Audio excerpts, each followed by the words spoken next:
네, 대통령님 순방 기간 고생 많으셨습니다. 그 당청 관계 관련해서 앞선 다른 기자분께서 질문을 주셨는데 추가로 좀 더 질문을 드리고 싶습니다.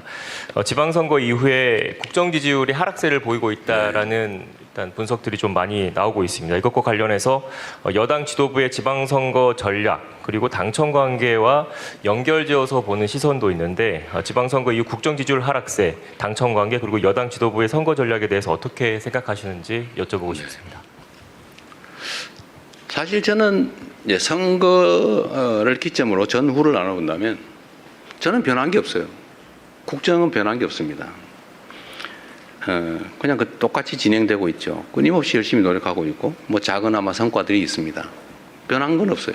선거를 기점으로 무슨 정책이 바뀐 것도 아니고 결과가 바뀐 것도 없죠. 근데 선거일을 기점으로 지지율이 폭락을 하고 있죠. 엄중하게 받아들여야죠. 국민들의 평가입니다. 그런 거겠죠. 이재명 대통령 마음에 안 든다는 사람이 늘어난 거 아니겠어요? 그런 거겠죠. 당에 대해서도 마음에 안 드는 사람이 늘어났겠죠. 그건 냉정한 현실이죠. 받아들여야 되고 또 결론적으로는 그에 대해서 또 무한 책임을 져야 되겠죠. 더 많이 노력해야 되겠습니다. 그 원인을 제거하기 위해서도 애써야 되겠죠. 뭐 여러 가지 분석이 있겠지만 아마 제일 큰 거는 그럴 겁니다. 먹고 살기 힘들어 죽겠는데 뭘 가지고 싸우는 거야? 도대체 너네들의 그 다툼이라고 하는 게 우리의 삶과 뭔 상관이 있으며 우리가 맡긴 공적 업무와 무슨 상관이 있느냐 아닐까 하는 게 제 생각이에요.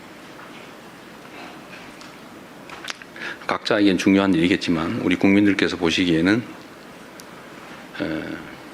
화날 만하다 그런 생각이 듭니다.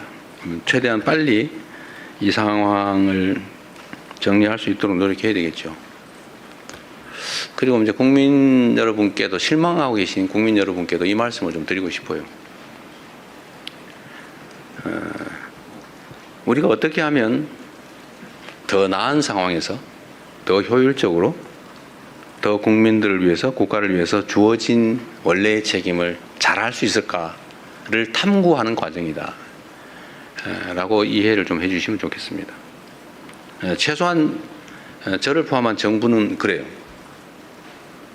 이 일을 대면하는 입장에서 우리는 나름 최선을 다했지만 어쨌든 국민들께서 우리가 기대하는 만큼의 선택을 하해 주지 않으신 거죠. 그건 현실이지 않습니까?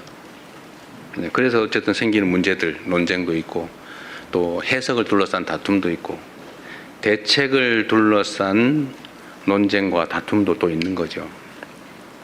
그러나 그조차도 더 나은 대한민국, 민생 문제, 민생 경제 더 나은 진전, 더 나은 결과 이걸 만들기 위한 노력입니다. 뭐 제가 선거 얘기를 합니다. 선거법 위반이라고 공정 의무 위반에 해당될 수 있다고 그래서 선거 얘기를 못하게 돼 있다고 그러네. 여기서 답을 해도 안 된다고 누군가 민주당의 선거를 위한 얘기를 하면 안 된다고 그래서 더 이상 말하기가 좀 어렵습니다. 그러나 분명한 거는 당은 더 많은 국민의 지지를 얻기 위해 노력해야 된다. 다른 요소를 찾기보다는 같은 요소를 찾기 위해서 노력해야 된다. 그래서 제가 이런 면에서 민주당 내의 경쟁과 갈등에 대해서도 한 말씀을 꼭 드리고 싶어요. 그 원수 싸우듯이 하지 마십시오. 거기에 그 같은 입장에 있는 같은 진영이라고 하는 울타리 안에 있는 사람들끼리 경쟁을 하는 게 아니라 전쟁을 했어야 되겠습니까? 모욕하고 헐뜯고 없는 사실 만들어가지고 공격하고 그러니까 또 억울하다고 또 이쪽이 또 뭐 그러고 왜 그렇게 합니까? 경쟁을 해야 됩니다. 경쟁을 합리적 경쟁을 있는 사실의 기초에서 논쟁하고 경쟁해야 됩니다. 없는 거 지어내지 마세요. 허수아비 전법이라고 없는 사실을 지어낸다면 거기다 막 공격하고 그래서 다른 옆에서 보는 사람이 저기 진짜 있나 봐. 이것도 하나의 테크닉이라고 생각하는지 모르지만 그거 그건 나쁜 짓이죠. 다시 서로 회복할 수 없어요, 나중에. 그건 전쟁이죠. 또 모욕하지 마세요. 뭐 왜 그렇게 서로 모욕하고 폄하하고 꼭 숨어가지고 그런 사람도 있어요. 당당하게 내놓고 합리적인 논쟁을 통해서 옆에서 지켜보는 사람도 누가 이길까 재미있게 결과를 지켜봐야지. 보면 막 확 짜증나게 그냥 아우 저 막 쳐다보기도 싫게 왜 그렇게 싸웁니까? 이것도 정치 문화의 일부죠. 정치 문화도 더 잘하기 경쟁, 합리적 경쟁, 논쟁을 해야죠. 진짜 죽일 듯이 싸우고 진짜 죽이면 어떡해요? 응? 적도 아니고. 우리 안의 차이가 아무리 큰들 상대와 싸워 이겨야 될 상대와의 차이만큼 크겠냐 이 말씀 자주 드리는데 하여튼 경쟁이 전쟁이 되지 않으면 좋겠다. 그것도 지나면 다 그만이에요. 지나면 나 또 맨날 보고 살아야 돼요. 그래서 그 말씀 꼭 드리고 싶습니다. 여야도 사실은 좀 마찬가지예요. 그냥 뭐 얘기 나온 김에 좀 있는 사실에 기반해서 합리적 논쟁을 하면 국민들께서도 누구 말이 맞아, 누가 더 멋있어 이렇게 할 텐데 표현은 왜 그리 저렴하며 또 없는 사실을 지어내 가지고 막 음해를 하고 말이에요. 이러니 감정이 서로 상하잖아요. 이게 정치를 하는 게 아니라 패싸움을 하고 있어요. 패싸움. 그 국민들이 보시기에 얼마나 불편하겠습니까? 좀 여야 간에 뭐 저를 공격하시더라도 좀 없는 얘기 만들어 가지고 내가 언제 주가 9천 가지고 자화자찬했습니까? 제가 조심스러워서 일부러 주가 얘기 안 하고 있어요. 그런데 이재명 대통령 주가 9천 됐다고 자화자찬하지 마라 이런 논평 내고 그러면 되겠어요? 응? 내가 언제 그랬어? 내가 얼마나 주가 문제 조심하는지 압니까? 일체 한 번도 언급한 일이 없어요. 내가 몇천 포인트 됐다고 막 자랑했습니까? 제가 그럴 때마다 걱정이 있어요. 주식시장의 양극화도 사실은 심각한 자산 양극화를 부릅니다. 문제예요. 걱정이에요. 그걸 완화하기 위해서 정말 많은 노력을 해요. 주가지수가 외형적으로 트는 것보다는 다 한꺼번에 성장하면 좋겠는데 잘 안 되잖아요. 그런데 자화자찬했다고 더 없는 사실을 만들어서 교만하게 그러지 마라 이러면 되겠습니까? 예를 들면 그래서 여야 간이든 당내든 정치적인 논쟁은 좀 전쟁이 아닌 경쟁이었으면 좋겠어요. 그 경쟁도 죽이기 경쟁이 아니고 네가 더 못하나 내가 더 못하나 이런 저열한 구태 경쟁이 아니고 누가 더 잘하나 누가 더 합리적인가 누가 더 효율적인가를 국민이 보는 앞에서 논쟁할 수 있었으면 좋겠습니다. 네, 이제 정말 마지막 질문으로 가겠습니다. 네, 지금 통신사 손 안 들어 주셔서 그냥 제가 박준영 간사님, 네, 마지막 질문으로 받겠습니다. 안녕하십니까. 데일리 한국 박준영입니다. 먼저 늘 힘써주셔서 감사합니다. 대통령님께서 순방 직후 직접 브리핑에 나서시는 것은 이번이 처음이신데요. 앞으로도 매 순방 이후 이렇게 직접 브리핑을 하실지 궁금하고요. 또 통상 참모진이 설명해왔던 그런 순방 성과를 대통령께서 설명하기로 한 결정 과정에서 이 순방 성과가 국내 정치 이슈에 가려졌다는 판단이 좀 있었는지 궁금합니다. 네, 앞으로 이거 자주 할 거냐? 저는 사실 우리 언론인 여러분들 또 우리 국민 여러분 앞에서 직접 대화하는 게 저 자신에게도 도움이 되고 국정을 이해하는 데도 도움이 된다고 생각해요. 저는 많이 하고 싶은데 우리 참모들이 자꾸 말립니다. 그래서 제가 아까도 그 얘기를 했더니 아니 이거 말고도 무슨 뭐 국무회의도 공개하고 무슨 타운홀 미팅도 공개하고 이렇게 많이 공개하는 대통령이 없었다. 근데 기자회견까지 뭘 자꾸 또 더 하려고 그러냐 이런 지적을 받았습니다. 그래서 제가 그런 얘기했어요. 아니 되게 걱정은 그런 거죠. 혹시 뭐 불필요하게 했다가 질의응답 과정에서 실수하거나 아니면 뭐 오해가 생기거나 정제되지 못한 표현으로 갈등이 생기거나 그런 걱정을 하지 않을까 싶어요. 뭐 그것도 저는 정치의 일부라고 생각해요. 자주 좀 하고 싶은 게 제 소망인데 제가 이 내부에 그런 반대 의견도 있지만 이번에는 우리 순방성과를 직접 설명해야 되겠다고 일방 통보를 한 다음에 제가 오늘 이 자리에 나왔습니다. 뭐 참모들로서는 그런 걱정하는 게 맞죠. 저는 앞으로도 좀 자주 하고 싶어요. 여러분들하고 대화를.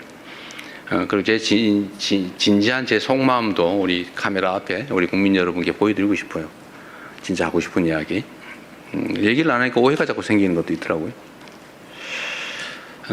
뭐 사실 이번에 순방 성과 설명을 직접 하게 된 계기도 뭐 그런 거 제 일환입니다. 국내 문제 상황에 영향을 미쳤냐? 뭐 영향이 없다고 할 수 없겠죠. 실제로 좀 매우 아쉽기도 했어요. 예를 들면 우리가 이 국가의 격에 관한 문제, 소위 국격에 관한 문제죠. 예를 들면 해외에서 대한민국을 얼마나 높이 평가하는가. 사실 저 스스로도 잘 느끼지 못할 정도로 대한민국의 위상이 높습니다. 뭐 여러분도 어떻게 느끼시는지 모르겠는데 우리 국내에서 느끼는 것보다 해외에 나가 보면 정말로 대한민국에 대한 환호를 합니다. 제가 이번에도 이제 파리가 아니죠. 에비앙에서 이제 G7 회의를 하고 사전 행사로 저녁 때 이제 그 지역의 중학생들이 이제 노래를 해주는 그런 시간이 있었어요. 거기를 갔더니 이제 정상들이 한 열 몇 명 이렇게 쭉 서 있잖아요. 부부가. 근데 그 앞에 한 200명 정도의 이제 중학생, 주로 여성들로 구성되어 있는 여학생들 구성된 그 합창단이 있었는데 그 합창단이 저하고 제 아내를 보더니 갑자기 이러는 거예요.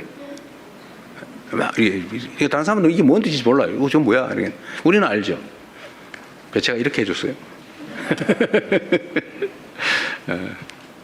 물론 뭐 모르는 사람도 좀 있지만 대부분 매우 즐거워했어요. 그게 한국 문화죠.